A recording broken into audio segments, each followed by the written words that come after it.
खुलुमबाय आंनि बे Rtn Bodo बोसोन चेनेलनि गेजेरजों नोंथांमोनखौ बरायबाय। आं बे चेनेलनि गेजेरजों नोंथांमोननो बे मटिभेशन रावजों नोंथांमोननो फोरमायनो सानो नोंथांमोना भिडिअखौ फुरा नायलां होमबा नोंथांमोना गावनि लाइफनि थाखाय नोंथांमोना गावनि जिउ एबा लाइफखौ साफा एबा सुस्रांना लानो हागोन। दिनै आं बेखौनो बुंनो सानो लोगोफोर आंनि माखासे आंगो लोगोफोर आंनि माखासे फेमिलिफोर आं नोंथांमोननो फोरमायनो सानदों जों बे बुहुमाव गाव गावनि जिउखौ लानानै नोंथांमोना मा सानदों। दिनै गाव गावनि जिउआव जों सोरजोंबा नेवसिजानाय सोरजोंबा नासयजानाय सोरजोंबा रायखुमा जानाय सोरजोंबा इनाय खालामजानाय बे जोंनि जिउ मोनसेया रावबो राव गोजोन गैयै। मानो जों बयबो गावखौनो गाव सिनायनांगोन। बेनो मोनसे बाथ्राया नोंथांमोन बे संसाराव जाय मोजां खामानि मावो बेजोंनो मोजां खामानि मावनायजों एबा मोजां मुं लानायजों मानसिफोरजों बाख्नाय जायो आरो जाय गाज्रि खामानि मावो बे गाज्रि मुं मोनो। थिग बिदिनो मोजाङाबो गाज्रिजों लोगो जानो हाया आरो मोजाङाबो गाज्रिजों लोगो जानो हाया गाज्रियाबो मोजांजों लोगो जानो हाया। थिग बिदिनो गावनि लाइफ आरो गावनि जिउआव थांना थानायनि बेलायाव गावनि जिउ मोनसेखौ लानानै जों बयबो गाव गावखौ सिनायनो नाजादों गाव गावखौ मिथिनो नाजादों। मानो होनब्ला जों बे बुहुमाव गोबां सुबुंनि गेजेराव जों गाव हारसिंखौ जों गावखौनो साननानै जों गिदिर सानना लायो। गोबां सुबुं दं बे गोबां सुबुंनि गेजेराव गावनि जिउ हारसिंखौनो जोङो मा सानना लायो गावनि साननायाव बेसेबां गिदिर।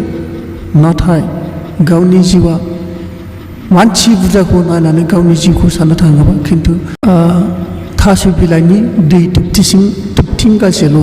बेखायनो बे जिउ थास' बिलाइनि दै बायदि थुबथिंगासे जिउखौ लानानै जोङो साननांगोन बे संसाराव जों मा मावनांगौ। दिनै जों मोजांखौ नाजानांगोन गाज्रिखौ नागारनांगोन। थिग बिदिनो नोंथांमोननो आं फोरमायनो सानो गावनि लाइफ एबा गावनि जिउनि थाखाय नोंथांमोना अरायबो गावखौ सिनायग्रो आरो गावनि जिउनि थाखाय गावखौ मदद ला। मानो होनब्ला गावनि जिउखौ फोथांना एबा थांना थानायाव आरो गावनि मोजां लामा हान्थिनायाव गावखौ मदद लानो गोनां आरो गावखौ सिनायना लाग्रोनो गोनां। नोंथांमोन बे आंनि मटिभेशन चेनेलनि गेजेरजों नोंथांमोना बुजिना लागोन आरो मिथिनानै लागोन। माबोरै होनोब्ला बे भिडिअनि गेजेरजों नोंथांमोना बेबायदिनो गोदान गोदान टपिकजों गोदान गोदान आदबजों नोंथांमोननो आं बेबायदिनो आंनि चेनेलाव लाना फैगोन। नोंथांमोना बे भिडिअखौ मोजां मोनोबा लाइकजों आरो लोगोसे शेयार खालामगोन आरो जायफोर गोदान फैदों साबस्क्राइब खालामगोन नोंथांमोन। आरो लोगोसे आं बुंबावनो सानो बे जिउआ बे संसाराव गोबां सुबुंनि गेजेराव सासे मानसिनि जिउआ थांनानै थानाया गोबां गोब्राब। बेखायनो गावनि जिउखौ सिनायनो नाजा आरो गावनि जिउखौ मिथिनो नाजा आरो गावनि जिउनि हान्थिनायाव गावखौ अरायबो साब सिखोनै आरो मोजाङै हान्थिनो नाजाला। सोरनिबा दाय मावोब्ला नोंथाङा बुजागोन सोरनिबा दाय मावोब्ला नोंथाङा गाज्रि सानजागोन। बेखायनो मोजांखौल' नाजा आरो मोजां मावनो हास्थाय आरो मोजां मुं लानो नाजा। थिग बेबायदिनो मानसिनि जिउआव गोबां हिंसायारि जाथाय सोमजियो। बेखायनो रावजोंबो दा थगायजा आरो नोंथाङाबो रावजोंबो थगायजायै बायदि मोजां खामानि माव। थिग बेबायदिनो फरायनाय समाव फराय गियान लानाय समाव गियान ला।